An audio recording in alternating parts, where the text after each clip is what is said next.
Hey guys, Tanya here. I'm going to keep this fairly short for the holiday season. We'll resume our regular programming in 2022. That doesn't even sound real, but here we are. On this, the last day of 2021, I wanted to do a bit of dialogue on where this podcast is headed. Hopefully, get more involved with you guys and give a little personal background of why I'm even doing this podcast. First, where this podcast is headed, I think I want to incorporate more commercial filmmakers this year. Filmmaking isn't all about Hollywood, and even though it's fun to hear from people who have been part of recognizable titles, I think there are a lot of people we're missing who are successfully navigating filmmaking, not in a union, not in LA. You might be in that in between where you're not in a union yet, pulling days while driving for Uber Eats, doing church and wedding videos. Whatever you need to do to survive. So looking at other hubs like, I don't know, maybe Nashville and Atlanta, maybe someone in Wilmington, North Carolina. I know they have studios and productions there. I'm open to suggestions, so let me know who you want to hear from. I'll go after them, or even a different sector of filmmaking. When talking about the future of this podcast, it's impossible to do without incorporating my amazing sponsors. Filmmaker Institute is getting in position to start an online film school of sorts. Think masterclass specifically for film. And again, it's a fantastic symbiotic relationship where experts that come on Practical Filmmaker can potentially instruct a course on, say, scheduling within Movie Magic as a line producer, and vice versa, having their experts as guests on our show, highlighting that practicality that I love so much. So I'm looking forward to Practical Filmmaker being part of that process. And then Sunscreen Film Festival is a student and professional film festival that loves to invest in the people behind the camera. I approached Julio with this podcast and he jumped right on board and was like, we've always wanted to get more professionals involved so that students can benefit from the mentorship that comes from them. And so they sponsored not only this podcast, but the virtual mixer that we hosted, where documentary filmmakers in the same city found each other. Others were able to chat distribution companies and deals with foundations and show upcoming projects and put it out there that they were needing certain crew. These conversations are what fuel our industry and strengthen our network. And yes, those high up contacts are cool and all, but by and large, these lateral connections are what will get a lot of us to the next rung. So someone told me once that high tide raises all boats. So, we're all here to help each other. So all in all, the direction is to be a bit of an interactive hub where filmmakers can meet each other and learn. And on a personal, completely selfish part, it's the same for me. It's so I can meet filmmakers and learn. And I've got to say, I'm absolutely loving the people who are getting in contact with us. Because so far, everyone who's gotten in contact with us has been my target audience, like people in the industry 0 to 10 years doing the hard work and hustling. And I'm not just talking about commenting on an Insta post, kind of getting in contact. I'm talking I was driving from Idaho to Washington and ended up chatting for nearly all 4 hours with a totally dope animator who is looking to hop into filmmaking and found our podcast. I'm talking about a guy needing to know how to pronounce an author of a filmmaking book, one of our episodes popping up because a guest mentioned it, while also putting it out there that he'd be willing to have a chat if they got in contact with me. And he texted me afterwards saying he'd just gotten off the phone with him after talking for over an hour. And this is just a random dude getting in contact with a veteran line producer who has headed up major blockbuster films. I'm serious. You guys know how filmmaking works. I'm just a me. I'm literally sitting in a back room of my parents' house under a blanket and recording into a pillow. Or back home, I'm recording in my closet. I promise you we're accessible and very approachable. And, we love connecting people. So please do. And I guess the last thing I'll leave you with is the why. And for this, I could sum it up in a Thanksgiving Instagram post. You can settle in for a little story. And I apologize if this seems like a bit of a bait and switch, but I have a point, I promise. So bear with me.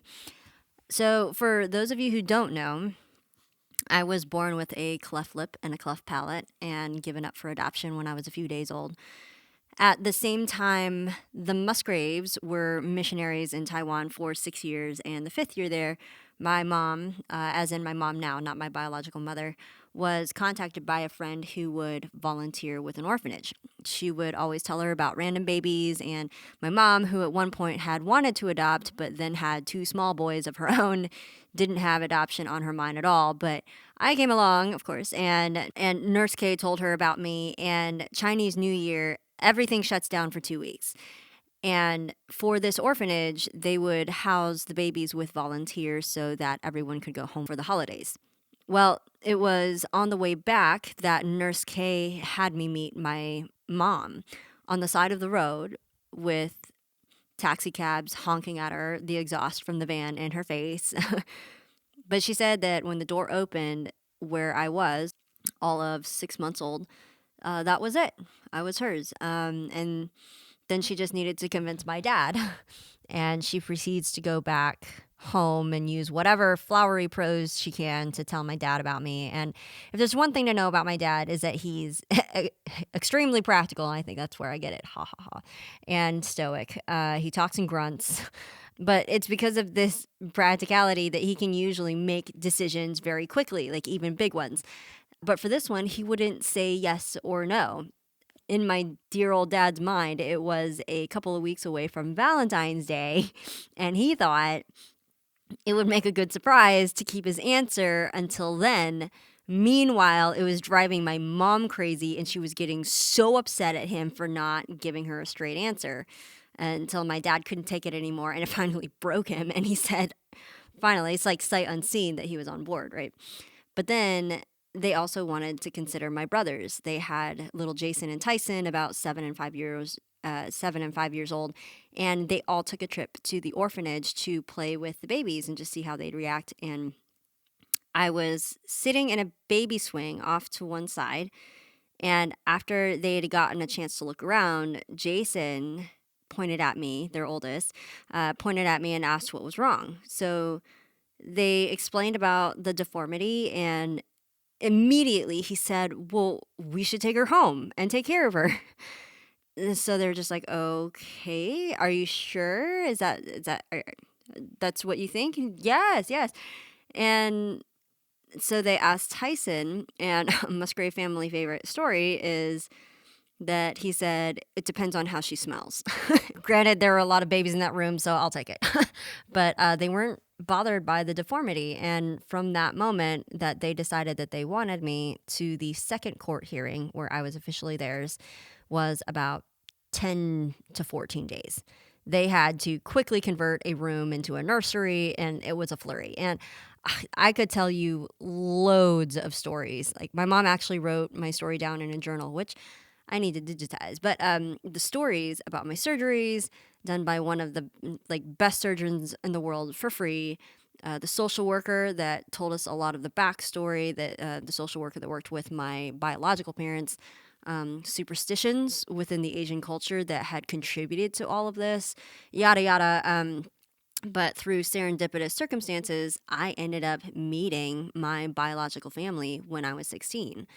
Like my father, my mother, little sister, little brother. And my father had mentioned that his brother had tried to convince him to move to Seattle a while ago, and he refused, saying that he wouldn't move until his daughter found him if I ever wanted to. So for this purpose, I'm just going to zoom into that Seattle detail.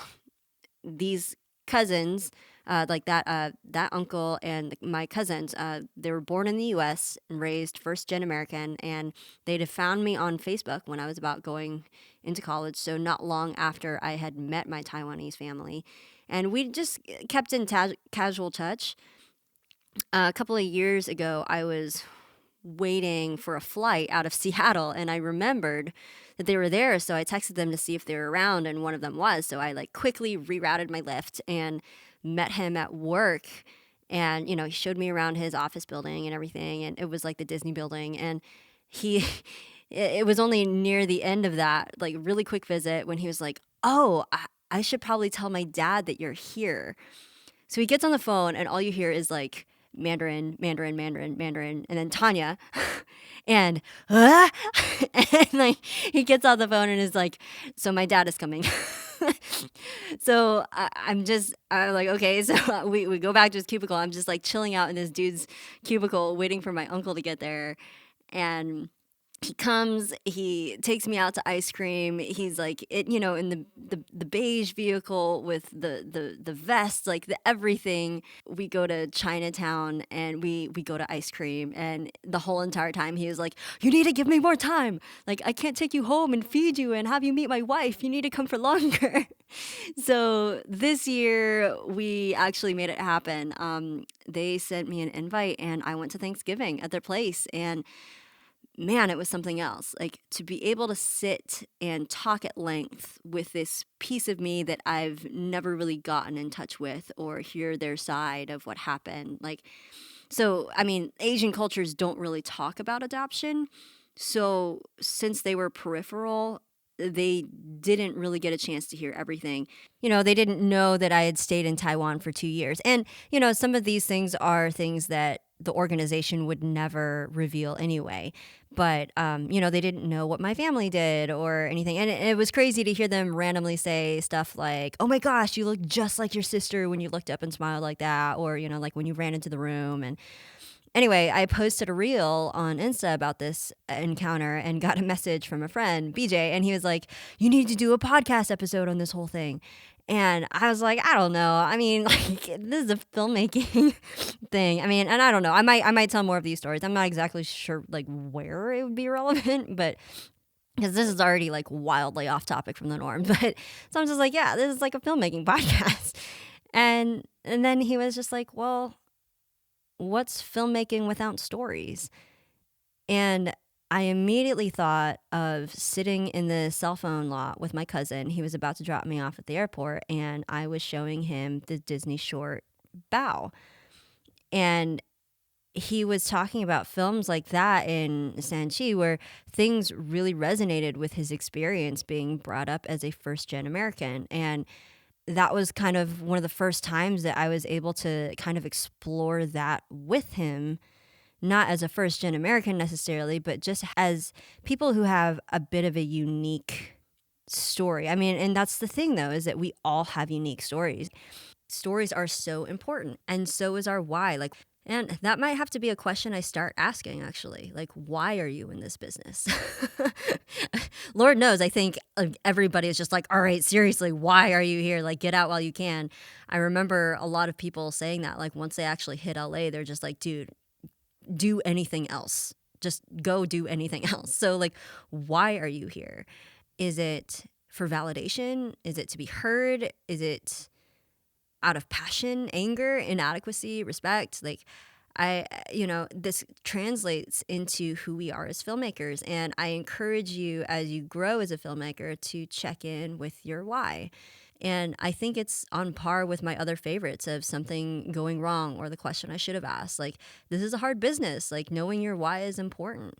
I'm talking to a lot of people who are having it rough out there, but I've also talked to a lot of people who have been able to find their balance. They're either in the union or have figured out ways to own a house, sustain a marriage, or have a family. And maybe it's to tell stories, For some people, this business is now just something that they can do that brings in money and they enjoy it, and that's enough for them. And that's awesome. But I just wanted to say that, whatever your why, we need your flavor. We need your skills to tell these stories, putting good out there, your thoughts out there so they can be relatable and epic. So anyway, my dear filmmakers, I wish you well this year. Keep fighting the good fight. I know it's tough out there, but be well and God bless. Thank you for listening. We'll see you next time on The Practical Filmmaker.